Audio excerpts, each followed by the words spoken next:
La suite maintenant de notre série sur la ferme du Souillet, au-dessus de l'agglomération de Grenoble.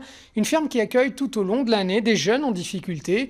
Là-haut, ils vivent ce qu'on appelle un séjour de rupture. Rupture avec un environnement toxique ou avec des addictions. Et ils reçoivent surtout le soutien permanent de la bergère. Gilles Ragri et Yves Mariglot.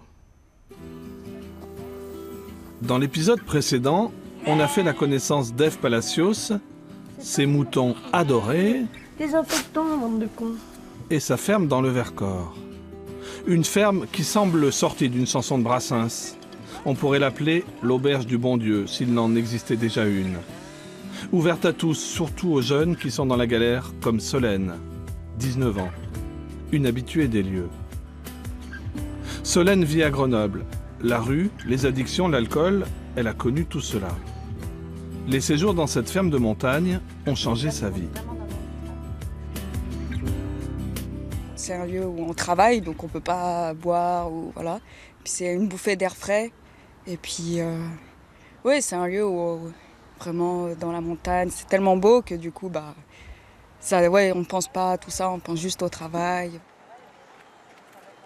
Je vais mieux maintenant, je sais un peu où je veux aller. C'est vrai que les premiers stages que j'ai fait chez elle, je me suis dit il faut que je travaille avec les animaux. Et au début, je voulais même devenir bûcheronne.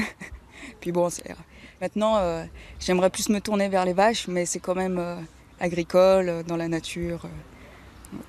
Voilà. Le goût de la nature, le goût des autres, Solène l'a retrouvé là-haut, chez Ève, la bergère. Elle est vraie, voilà, elle est vraie. Il n'y a pas de masque chez elle et puis les jeunes le sentent et elle accroche beaucoup. Des fois, elle leur donne un peu verbalement des coups de pied au cul et puis beaucoup de maternité, beaucoup de tendresse en même temps. Et c'est ça qui est chouette chez Ève. Et là, t'es où au CMP? Tu vas te faire hospitaliser en psychiatrie? Au téléphone, Léa, une jeune fille à la dérive. Promets que je fais attention, Léa. Et puis s'il m'appelle, je lui en parle. D'accord. Ok, et ta piqûre, tu l'as faite quand? Tenue à bout de bras depuis des années. D'accord, et pourquoi t'es au CMP là? Juste parce que t'allais pas bien? Bah oui. D'accord. Bisous. Moi, je suis là toute la journée et toute la nuit s'il y a un gros pépin. Voilà.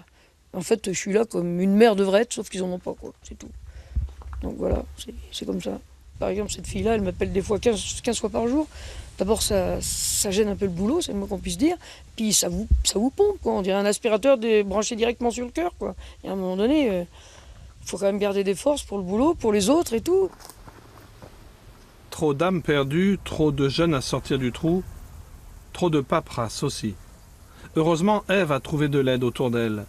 Des voisins du hameau d'Aisy ont créé une association à cet effet.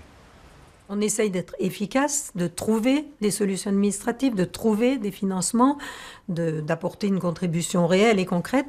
Et en même temps, on est dans tout cet aspect chaleureux, tout cet aspect humain, tout ce que la bergère impulse autour d'elle, d'affection, d'enthousiasme, de gros mots, de rigolade. Moi, c'est en vieillissant, mais c'est vrai qu'on sent moins le goût de la...